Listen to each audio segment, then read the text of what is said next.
कराची नाट से गुलजार बन गया। शदीद तरीन गर्मी के काले बादल आए, ठंडी हवा चली, फिर तेज आंधी आई, मट्टी का तूफान लाई। शहर के मुख्तलिफ इलाकों में कहीं हल्की और कहीं तेज बारिश ने मौसम सुहाना कर दिया। शहरियों के चेहरे खिल उठे। महकमा मौसमियात की पेशगोइयां एक बार फिर गलत साबित हुई, मगर डायरेक्टर मेट वजाहतें देते रहे। कहीं भी चल सकती है, हैदराबाद में भी, कराची में भी, नवाबशाह में भी। जब तक ये हमारे एरिया से निकल के दूर नहीं चला जाता हमारे एरिया के करीब से, तो तब तक आंधी के इम्कानात रहेंगे। तो वही आंधी आई है आज कराची में, और आंधी जब आती है तो साथ साथ किसी जगह में कहीं हल्की और कहीं दरमियानी बारिश होती है, जैसे कि हुआ कराची में। तो बेसिकली ये उसी साइक्लोन के ही असरात थे। इसराइल की दहशत गर्दी जारी, गजा पर फिर वहशियाना बमबारी। शोहदा की तादाद 200 से बढ़ गई, बच्चे और खवातीन भी शामिल।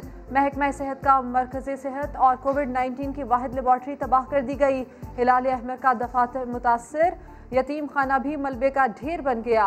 अस्पताल जाने वाली सड़कें तबाह कर दी गई। बमबारी के बायस ट्रांसमिशन लाइन्स को भी नुकसान पहुंचा। गजा के मुतादिद इलाके अंधेरे में डूब गए। फलस्तीन पर इसराइली जारहियत के खिलाफ आलमी बरादरी को बेदार करने का मिशन। वजीर खारिजा शाह महमूद कुरैशी तुर्की पहुंचे। तुर्क वजीर खारिजा के साथ न्यूयॉर्क रवाना होंगे। समा से गुफ्तगू में उनका कहना था, तशवीश है फलस्तीन के वजीर खारिजा की रवानगी में रुकावटें डाली जा रही हैं।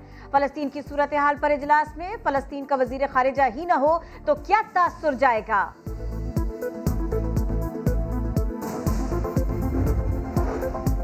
इसराइल के हाथ मजीद मजबूत करने की तैयारियां। अमरीकी सदर जो बाइडन की इसराइल को असलहा देने की मंजूरी।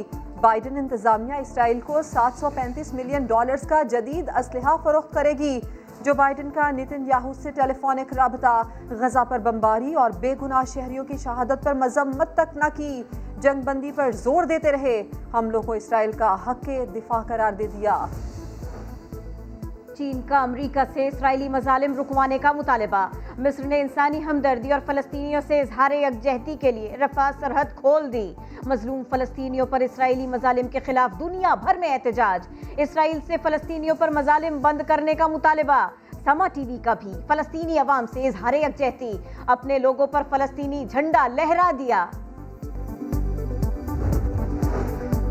रिंग रोड के मामले पर वजीर आजम को एक नामालूम शख्स का मैसेज आया और खराबी का बताया। वजीर आजम ने इब्तदाई तहकीकात का हुक्म दिया, जिसके मुताबिक मंसूबे का नक्शा तब्दील किया गया।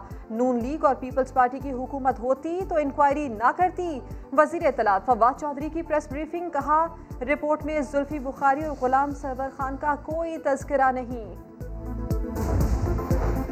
वफाकी काबीना का इजलास, रिंग रोड मामले पर बातचीत। वफाकी वजीर गुलाम सरवर ने कहा, पंजाब वालों ने गलत रिपोर्ट बनाई, पंजाब हुकूमत ने उनके खिलाफ साजिश की है। वजीर आजम ने गुलाम सरवर खान से पूछा, आपका नाम नहीं था तो आपने प्रेस कॉन्फ्रेंस क्यों की? रिंग रोड बड़ा स्कैंडल होता अगर हम इसको न रोकते। खुद इसकी इंक्वायरी कर रहे हैं।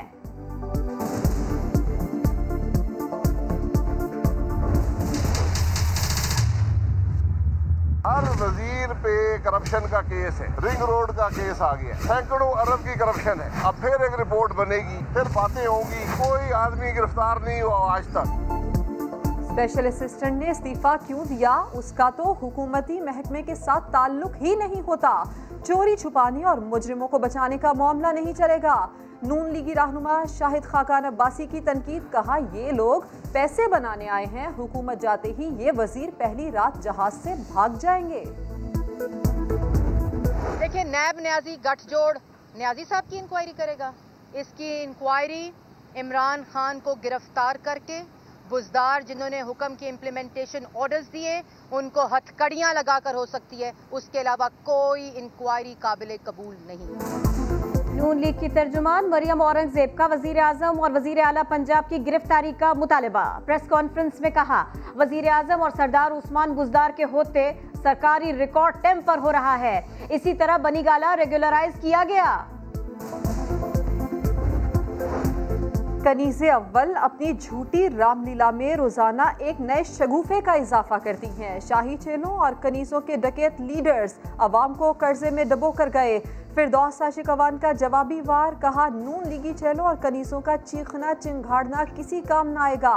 चोरी और लूटमार का हिसाब देना पड़ेगा। नवाज शरीफ की शेखुपुरा में जायदाद नीलामी के लिए 20 मई की तारीख मुकर्रर। नवाज शरीफ की जायदाद के नए दावेदार सामने आए। 3 शहरियों ने नीलामी रुकवाने के लिए अदालत से रुजू कर लिया। मुल्क में महंगाई की सालाना शरह 15% तक पहुंच गई। इमरान खान ने बड़े बड़े दावे करके इक़्तिदार तो हथिया लिया, मगर वो मुल्क चलाने में मुकम्मल नाकाम हो चुके हैं। Chairman peoples party Bilawal Bhutto की तनकीद, कहा जिस मुल्क के वजीर आजम को कशकोल उठाने के अलावा कुछ ना आता हो वो कैसे महंगाई का खात्मा करेगा। मुल्क में कोरोना से मजीद 135 अफराद का इंतकाल। 2566 नए केसेस रिपोर्ट। मुस्बत केसेस की शरह 8.6% रही। पेशावर में कोरोना वायरस से एडिशनल असिस्टेंट कमिश्नर शमसुल इस्लाम इंतकाल कर गए। बहरीन से पेशावर आने वाले 28 मुसाफिरों के टेस्ट मुस्बत आए।